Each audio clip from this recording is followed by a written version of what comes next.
Hey everybody, so what we're going to start doing is for 2020 we're going to start doing a lot more live videos here on Facebook, and we're going to start having them on YouTube as well. And the purpose of these videos is just to supply you with more information, partly about chiropractic, partly about other health topics, other ways you can try and improve your health and just generally have a better 2020 going forward. So to start off today, what we're going to be talking about is going to be about headaches. So the main thing of course to talk about is what are headaches? By the way, if anyone can't hear me or maybe the microphone's not working well, just leave us a little bit in the comments and we'll be able to change things. So for headaches, this is something where generally we're feeling it in the head, and this can either be on one side or both sides. It can be more around the temples, it can be at the front. For some people they may have it all along one side, or it may be more at the back of the head, or it may even then spread and cause other problems and other symptoms such as spreading down the neck, going into the shoulders, maybe going into the arm. When people have headaches, they can also have other symptoms happening, and these symptoms can include things like nausea, vomiting, fatigue, or sensitivity to light and sound. Now, one of the big things to establish first is what type of headache it is. There's different types of headaches. We can have tension headaches, cervicogenic headaches, migraine headaches, and of course, we can talk about cluster headaches as well. And they're the four big ones we're going to talk about today. Before we talk about them, we need to establish the three different variations of headaches. So there's primary, which would be things like, say, tension headaches, it would be migraines. They can be secondary, which would be secondary if they're coming from another problem, like say a sinusitis or a sinus problem.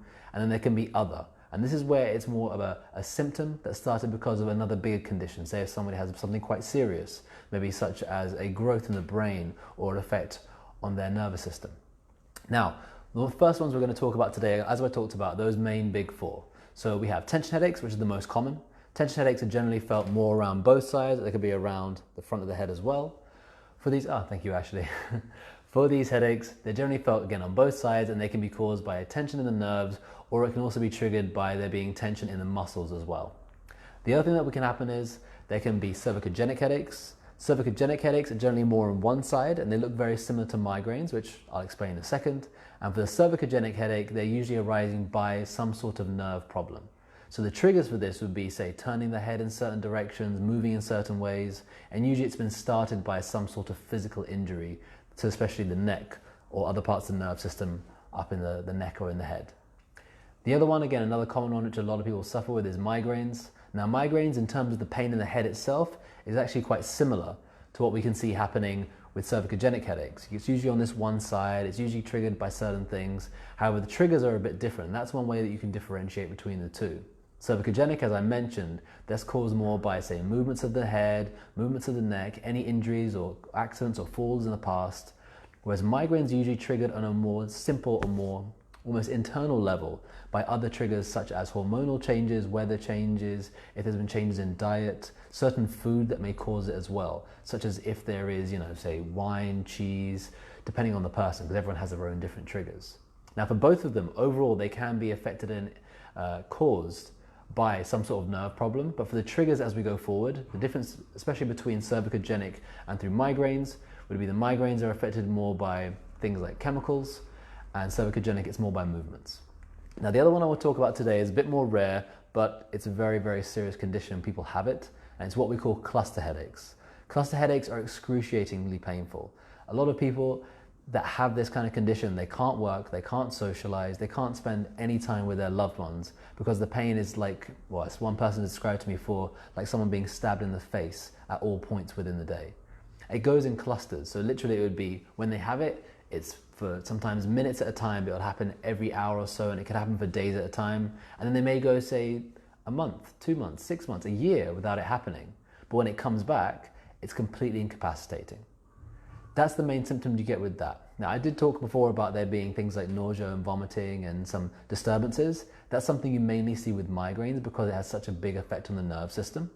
For that effect on the nerve system, it means that it can start to even affect things like eyesight. It can start to cause what we call visual disturbances, like seeing these zigzag lines going through, or maybe even making it very sensitive to light, even normal sunlight.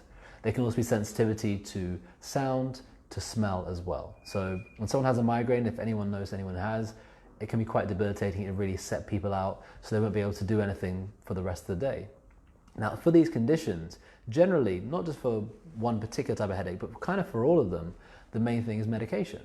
And by medication, usually it's a mix of things depending on the type of headache. Now for most of them, it's going to be first call painkillers. So that could be things like Panadol, Anorex, it could be Tramadol if it's a very serious condition as well. And then when it's talking about certain other things, say if it's a tension headache, they may also talk about muscle relaxants because some of the muscles, at least the way we see it, are tight. And for the migraines, they may also give other kind of medication like antiemetics or even antidepressants as well, depending on the case.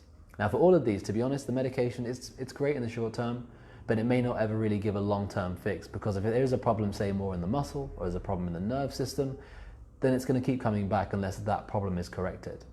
The other treatment that can be offered, depending on, of course, the practitioner, is they could talk about, say, massage, they may talk about relaxation techniques, or even, say, supplementing certain things to improve diet, as a poor diet may be one of the triggers, or even sometimes what we call avoidance therapy, by avoiding some of the triggers that may cause, or at least trigger, those problems in the first place.